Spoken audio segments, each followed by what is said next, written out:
Welcome everyone to week 3 of the design process. My name is Titus Vanderspek. We met last week in week 2. If I'm not mistaken, then you have done an ecosystem analysis. You've looked at the ecosystem of your challenge. You've firstly shaped a good how might we to investigate in your ecosystem.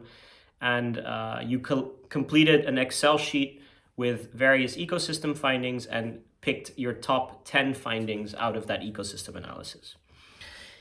Now we're still in Diamond 1 of the design process, right? So we're still in the first half of Diamond 1. We're still collecting data in week 3. But in week 3, we're no longer focusing on the broader ecosystem. We're actually going to focus on the beneficiaries of your challenge.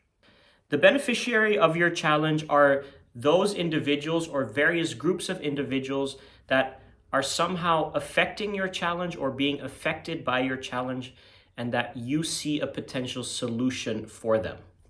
Those are what we call the beneficiaries.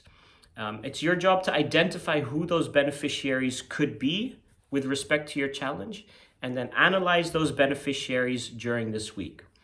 Once you've done that, in week 3, you will also develop a cause and effect issue tree. An issue tree is basically kind of like a spider diagram, but with branches on the top and the bottom to identify what the key causes and the key challenges of your challenge as a whole are. And we're going to use all that information to kind of zoom back in and, as we said last week, to converge a little bit. So the issue tree will help you converge rather than diverge, right? But first, we're going to focus on that diverging. We're going to look at understanding more about your beneficiary. So what I would like you to do is I would like you to first, as a group, think about who your beneficiaries might be. In order to make that selection, the most obvious beneficiaries are those that are being affected by your challenge.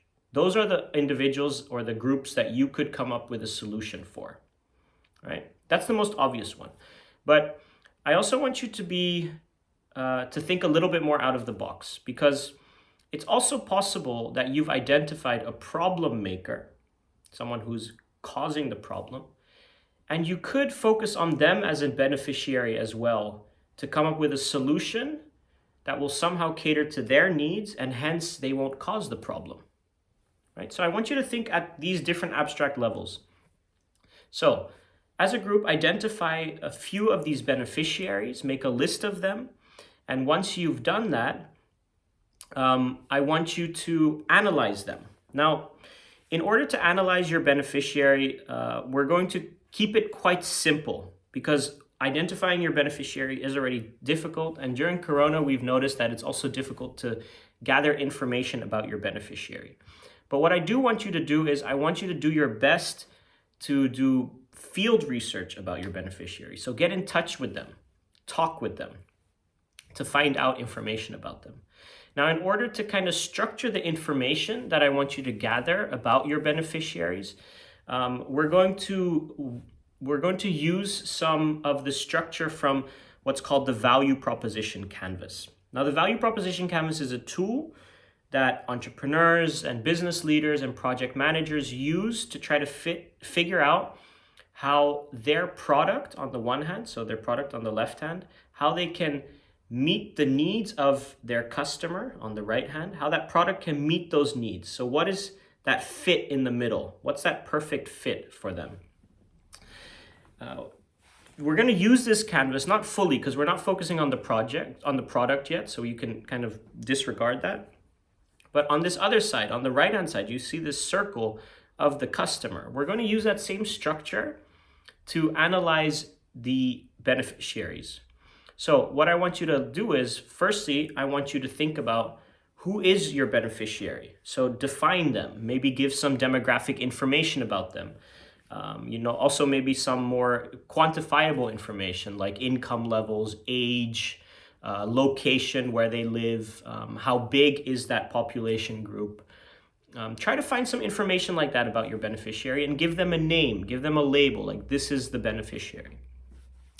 Next, I want you to think about what the jobs are that they're trying to get done within the scope of your challenge, and that they're either not able to do or that's causing them to cause harm. In other words, causing them to cause the challenge. So what are they actually doing on a day-to-day basis? What are the activities that they're involved in within the scope of the challenge?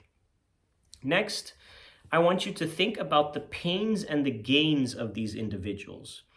Now, for the pains, I want you to think about the things that they're suffering with, the things that they struggle with, or the things that they, when trying to get a job done, when trying to get an activity done, that is causing a barrier or making it difficult for them to get that job done. Those are examples of pains. So what are the pains that these individuals or this group is facing? And the gains would be, what are the things that they would really like to have? Or what are the things that they would really like to achieve? Or what are the things that would make them happy? Also think, again, within the scope of the challenge, right? By doing this, by dissecting your beneficiary in this way, it's going to help you to identify more opportunities that you can solve within your challenge, and also to understand the causes and effects around your challenge and around your beneficiaries. So what's causing the problem and what are the effects of the problem, which will help us a lot in a little while when we go to the issue tree. Once you've gathered data about your beneficiaries, try to summarize that information within a persona. A persona is basically a mini sketch of who this individual is. I'm just going to go online and show you a couple examples of personas from Google Images. Here's a persona of Sarah, and what's interesting here is that they list the pain points that Sarah has. They give a little bit of background information, some of the motivations that drive her, and some key highlights.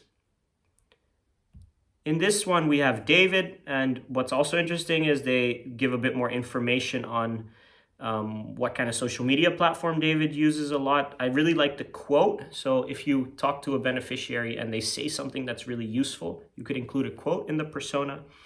And they've called it wants and needs, which is essentially like pains and gains, or frustrations, wants and needs is essentially like pains and gains. And they give a little bio again, so a little descriptor. Here's another one of Clark Andrews, and what I like about this one is they have these little quantified graphs of the emotions that Andrew's feeling, and also some of his key personality traits and some of his expertise within technology. In the same way, try to be creative with how you kind of summarize the information about each beneficiary so that you kind of have a clean and simple overview of who these individuals are.